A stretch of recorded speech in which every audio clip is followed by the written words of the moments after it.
Congress people in their districts. And those elected officials 75% of the time at home and 25% in Washington, D.C. And the reason it has to be 75% is it's 50-50. So to have them do something other than what they're already doing, 75% is appropriate. But also if there's an attack on Washington, D.C. that puts our federal government at risk, we would have a total of 51 sites that were able to function and telecommunicate. Very good. I know we got some strict constitutionalists in here. I'm just looking this one in. I have to have a little bit of a tweaking. But Kent, what do you think about making the U.S. House representatives state employees paid by the states instead of by the federal government? Well, I think if you read your Constitution, I think the Constitution says that the salary must be paid by the federal government, so you have to first get past that. Yeah, that's the first step you have. This Constitution says it's the government that has to pay a salary. It doesn't say what salary, it's like $1. I agree with him. What was the question again? The question was making the U.S. House representatives a state employee so they're paid by the people they represent, as opposed to by the federal government. Oh. You know, I think that is a legitimate federal fund. Okay. I think the difficulty in adding an amendment when we have so many other critical issues, I would probably support that but not leave that. Okay. Valerie, would you support drug testing for welfare recipients? Yes. Yes. Yes. Yes. Okay. If Obama health care passes and you're elected, will you elect to use Obamacare or will you use the health care provided to all congressmen? Good question. I'd have to go with the people. I'd have to go with whatever they were doing because I think the special medical care should be done with. Yeah. Yes, absolutely. Same doctor I have now. I would have to go with the people. Right, you look like a total hypocrite if you took the Congressman's health care after that. Okay. Each of the candidates have expressed that we need to be a more educated country. I'm going to read this the way it's written. What do you propose to guarantee that every child can receive a college education, whether from a poor or wealthy family?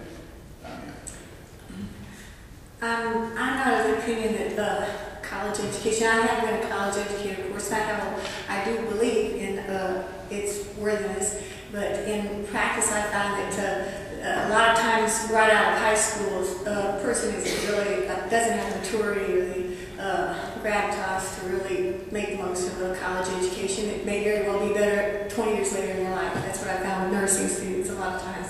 So in the event, I think that the grade school education is all that is required to be provided. Well, in full disclosure, I have a BBA from the University of Georgia in Risk Management and an MBA in Georgia College. I'm just one of those folks who likes to read and take tests. However, I do not see any benefit to us to grade inflation to push a population through a college degree.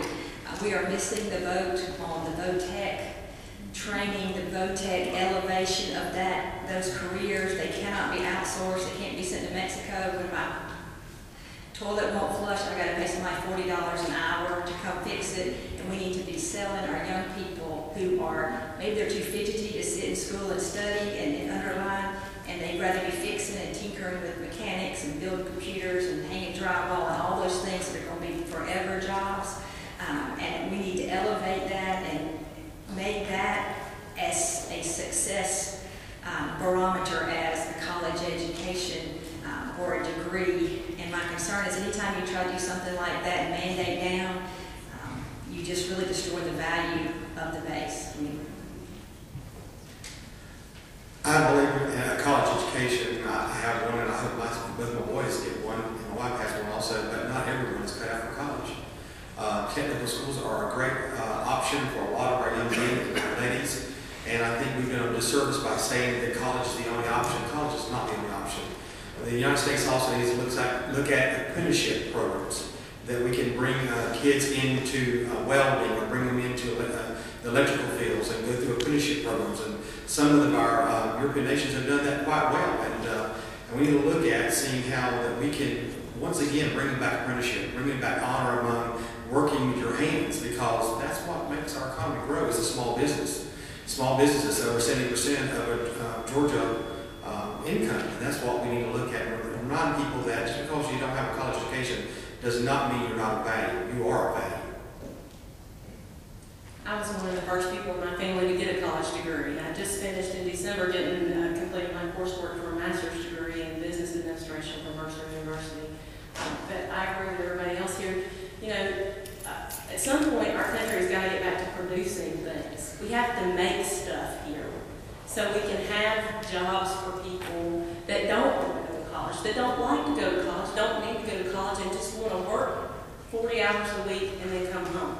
There's nothing wrong with not going to school. Most of my family didn't, and they're still really good people, and I like them a lot.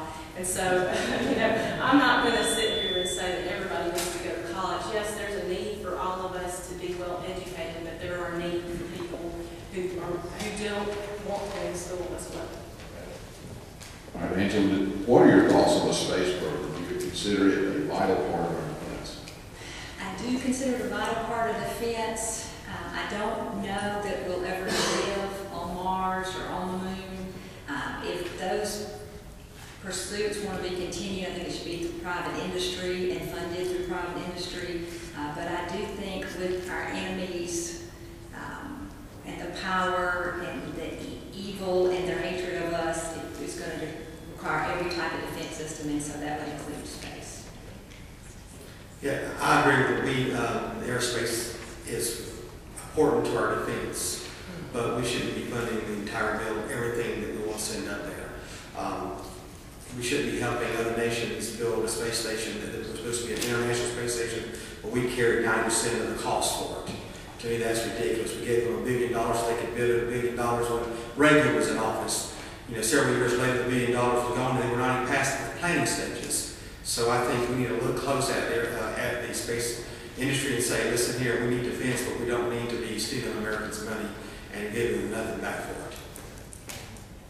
I'm from Huntsville, Alabama, and my daughter just went to space camp this week for 3 days, and so I see there's a lot of value in space exploration, you know, but it is very, very costly. And there are plenty of private industries that want to take people up into space for space tourism. And there's a lot of wealthy people that want to do that. And that's how we get started in the private sector, pulling away from the government, having so much involvement in it, is we let people do these things for fun, and then over time they do these things. I mean, we have private companies that put up satellites and things like that too. So it's not necessary for the federal government to fund all of that space exploration. We don't really have the money to waste. But that is one of the things about our country that has made us an international leader, was the things that we have obtained from our space program, you know, technology improvement. The scientists have come up with all kinds of things that are used by the medical world today, directly from the space program. So in the event, we need to have a smart and lean interest in sustaining our space program. Okay, I'm going to exert some executive privilege here. I'm answering the next one.